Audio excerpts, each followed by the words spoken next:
Okay, we have today, what do the RCMP know? And what are they investigating Trudeau? That's the real question. Are they investigating? So what do we know? We know that the RCMP confiscated Gerald Butts' computer and cell phone when he resigned, what have you, to just get out of the affair. Then they brought him back, by the way, that now he's working for the elections. Then yesterday, Jody Wilson-Raybould said that she was contacted in the spring by the RCMP. She didn't say any of the details, but at first she did say, no, I didn't talk to them. And I think the reason was she didn't know if she could. She didn't want to compromise the investigation. Who wants to compromise an investigation? And I'll second, I think she is a liberal. She still likes the Liberal Party. She just doesn't like the Trudeau thing. Just like what happened with the Chrétien Paul Martin division, it seems to be happening again. That this is what that happens in the Liberal Party. And then we'll allude to this. Excuse me.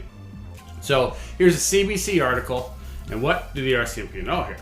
The RCMP's chat with Jody Wilson-Raybould stirs echoes of a painful Liberal past. On the eve of the 2019 campaign, a flashback to the 2006 election. That the RCMP spoke with Jody Wilson-Raybould is not evidence of a crime. Wilson-Raybould herself has said that she does not believe a crime occurred during the SNC-Lavalin affair. So she doesn't believe the crime occurred, though she also said that other things were brought to light by this Dion report, the ethics commissioner. It's called the Trudeau 2 report. So it is not even necessarily evidence of an active or official investigation. In fact, there was reason to believe an investigation was not pursued. Now this is the CBC, right?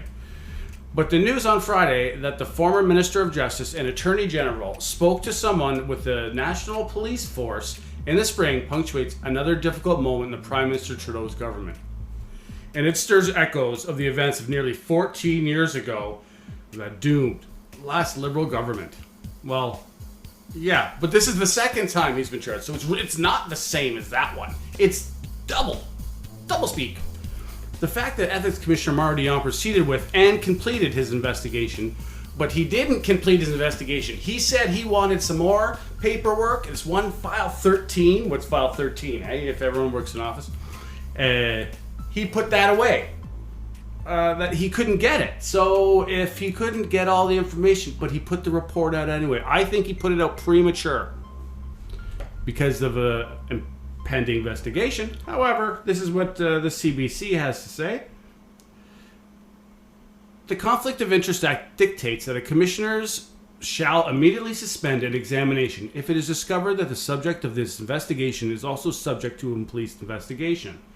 In 2004, for instance, the Ethics Commissioner suspended an investigation into the Mike Duffy affair once it became clear that the RCMP was investigating the same. Now, the RCMP investigation into Mike Duffy was very minor. It was about, he was claiming that he was living in PEI, but he hadn't been there in a while. Like, it's a little document form on his, like an extra on his taxes. He cheated a little bit. And Mike Duffy was a senator. And he was also, used to pretty good income and so on and so forth, being from the media. And he wasn't actually a conservative, but they're trying to shine that light. Dion is also obligated to suspend his investigation and notify relevant authorities if it has reasonable grounds to believe that an offense has been committed. Okay, so maybe he did, and maybe he did prematurely. End his report because of this. Because like he even said in his report, he was looking for more files, he was denied, he was blocked, he put the report out anyway. He wanted more information. Investigations usually don't end until you get what you want. You think you can get it unless you're completely denied, stonewalled, and you give up. I'm not sure this Mario Dion guy is the type to give up. Maybe pass the file on. It is possible, at least in theory, that Dion's report on Wednesday added some new piece of information that would tweak the RCMP's interest. A spokesperson for the police force said that this week that the RCMP is examining the matter carefully. Now, the RCMP does not put out statements. They like to be like that black box enigma, say nothing. What do they say about mushrooms, right? Dark shit.